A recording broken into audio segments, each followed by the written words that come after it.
Is the Demon Slayer hype still there? Because I honestly really enjoyed this last season of Demon Slayer. Now this is just like my general brief review of what I thought about the season and everything that happened to it. So it's just like literally a quick rundown. First off, animation, beautiful per usual. Good stuff, ufotable. Always going in with the animation when it comes to Demon Slayer. Now, I did like it a little bit better than the Entertainment District arc, but I will say the Entertainment District arc was a lot more flashier than it was this season.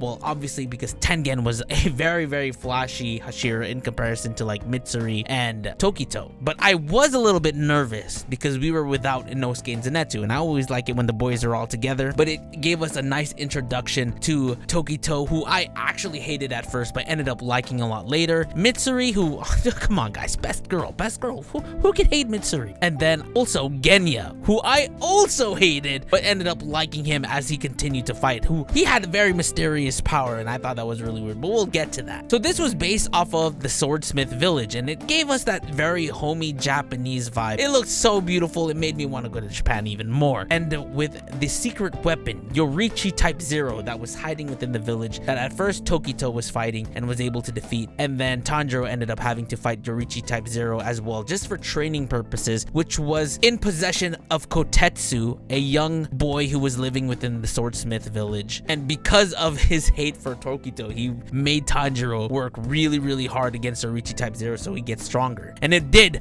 prove to help Tanjiro become a lot stronger with his reflexes. And interestingly enough, there was a sword embedded inside of the Yorichi Type 0, which will essentially play as Tanjiro's sword a little bit later on, after Hagen Izuka, you know, refines it a little bit more. Like I said earlier, I felt like the fights were less crazy in comparison to Gyutaro and Daki. I think Tokito obliterated Gyoko once he kind of got in the zone and he got his memories back, which is really interesting when you saw the clouds on his cheek. It's very similar to the flames on Tanjiro's forehead. They did say that Tokito was a descendant of the Sun Breathers, so I'm very curious more about that. But he obviously has a different power than Tanjiro. It had clouds on his cheeks, resemblance of his mist powers, right? But I honestly felt like he took out Gyoko really quickly. And then Hantengu, who is more of a problem, Genya, Nezuko, and Tanjiro were facing him off on their own. Mitsuri kind of comes in clutch a little bit later to fight the younger Dragon Ball looking Hantengu, as Tanjiro, Nezuko, and Genya went over to fight the main body, which was Hantengu. Now, very interesting things about this fight was that Genya gains his powers by eating demons. Gross, but makes me wonder, does he not have like a breathing technique? Because it seems like he just bases it off of being able to eat something so grotesque. We also see that Tanjiro has a better grasp of the Hinokami. It shows how much he has grown and how much stronger he has gotten. Also, really side note, when he was like really injured, he was using memories that he got from Zenitsu, teaching him how to use every fiber of his body, and he kind of used like a technique that Zenitsu uses when he uses first form. So Tanjiro kind of using like thunder breathing, or at least the form, to kind of just move faster was freaking nuts. I went crazy over that. Also with this, we got a lot of backstory when it came to Tokito getting his memories back because of Tanjiro, finally realizing about his brother, his family, what happened to them. Mitsuri, about people being scared of her because she was so strong, how she felt like she had to kind of succumb to a certain type of ideal of a girl versus being herself. And then Genya, his family got taken out by demons, and